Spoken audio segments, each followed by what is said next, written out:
Uh, so, fun true story. And it's still unwrapping a little bit, but I want to share it because it's an example of one, how spirit works in miraculous ways, and two, how your thinking contributes to what happens around you, especially when things happen that would normally trigger you. And so, about 4 days ago, I was sitting in my front yard, and a stranger pulled up and asked if they could fill up a bucket of water. They didn't say why. I assumed that they seemed in a bit of a rush, a bit, energetically out of it. And I thought maybe they needed some water for their radiator. Now, in the past, my first thought was, in the past, I would have said no, just being protective mom and just like, who are you? And this is weird. And instead, I thought, you know what? Maybe this is an opportunity to just do a good deed and to not assume things about people. Like, I don't know. And so I said okay, and then she pulled out a huge water cooler jug and wanted to fill that up. And I went, all right, sure. And like I just observed like what were my judgments about that, and I kind of I used that opportunity to work on that stuff. And then the next day, I come out and my laptop, all my important cards, and my driver's license were stolen out of my car. Now, my first thought was it was probably this person or somebody connected to them. And then what's funny is like my second thought was, wow, I'm really not that triggered by this. Like, if I'd even just lost my ID or something in the past, I would have been freaked out. I would have been ornery. I probably would have snapped at people. And instead, I just said, stranger things have happened, and where I live, like almost nobody ever comes down there. It's a really dead end area, really like rural, so it's not a place where this normally happens. And also, I know my own energy. Like this was the second thing to me is thinking about my own self esteem in it, because when bad things, when not good things happen to us, we tend to go to a place, even if unintentionally, where we feel like we deserve it. Like, how could this happen to me? I've been victimized. It's a crime. And instead, actually, my mind was in this place of, I wonder what this is about. This is an interesting plot twist. And I've got myself to a comfortable enough place. Like, I mean, especially the laptop is like, that one's a little harder to replace. I can get replacements for the other stuff without much money. But I thought, you know what? It's stuff. It's material stuff. And in the past, I would have freaked out about that. Just the principle of it, and I didn't. I was like, okay, well that's interesting. And actually it helped me see how grateful I am for my journey, that I don't need to be in a space of scarcity where I'm like, oh my gosh, somebody stole my stuff and what do I do and this and that. And I liked that. That for me was the first bit of gratitude. It was like, you know what? Thank you to this person. I mean, I would like my stuff, but thank you for providing an opportunity where I can see how much I've grown in this. And then I thought, I'm just going to be okay with this and work on it. And then I got this vision that, what it's weird, not really a vision, like a knowing, a download that my stuff was going to come back to me in an unexpected way, and that it may or may not be connected to somebody that I know, like from my past, that I haven't talked to in a long time or something. And I even had predicted this to my now 10-year-old. He's 10 today.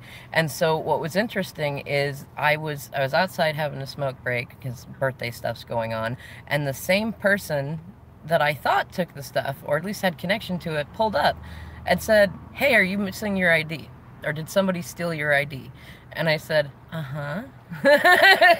and she pulled up, and I was, I mean, in my head, I'm thinking of this scenario, like I don't know, like if she had it right there in her hand and just handed it to me and was like, here you go, I might have been like, okay, sure, maybe she did just find it. But she had some big story about it being at a grocery store and all this other stuff, and then the story kept changing. She pulled up and parked, and she's telling me about like some personal stuff, sounds like DV stuff, criminal stuff.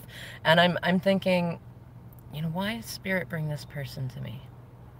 Like, what is this about? Like, I don't know that I'm the person that can help them specifically. She seemed like that's what she wanted. And I have kids and I take care of my parents. This is not a situation where I can just be like, oh, just let it go. But I also didn't want to be in it in the same way that I was.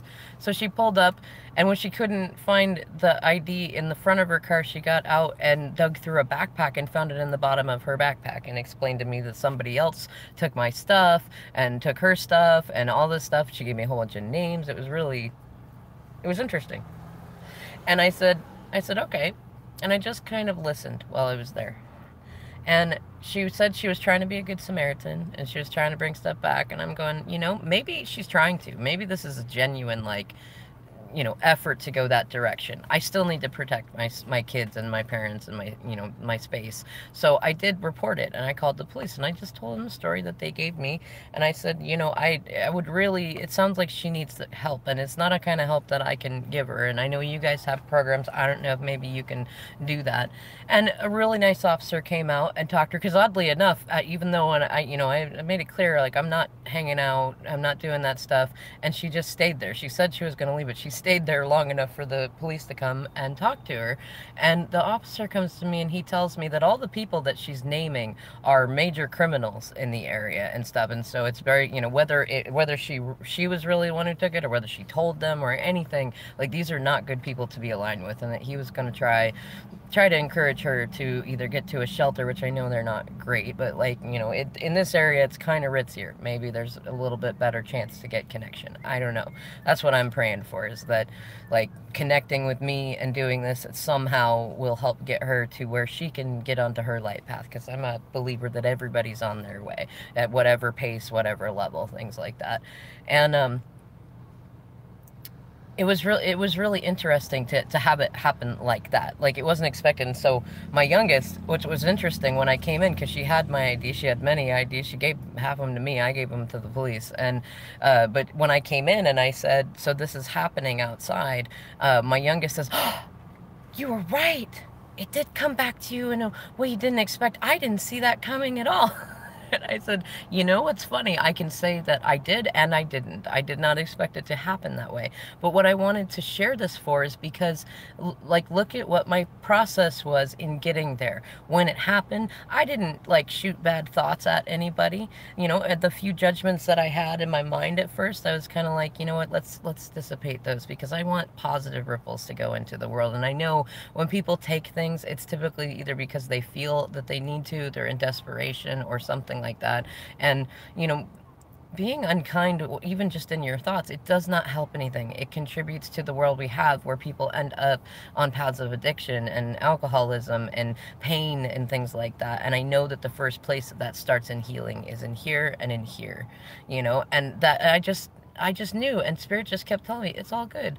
Like, just wait. In fact, I didn't get all my stuff back, and I was thinking about, like, you know, maybe I should check pawn stores, do stuff like that. Spirit's still telling me, just wait. Talk about it a little bit, and just wait. Have faith. And I'm going, okay, this is good, because I've gotten myself out of Dark Night of Soul energy. I'm not in a place of desperation. I'm okay if it doesn't come back. So I'm not fully attached to it either. And this has created a connection even for other people, you know, that are around, that are thinking about stuff that they had taken. I didn't even know half these people had stuff stolen, you know, in the same time frame that I did. So also, if you have, like, some, you know, thievery or sort of things going on around you, try alchemizing the energy in this way. If nothing else, I was going to say it won't hurt anything, but if nothing else, it will help you feel better.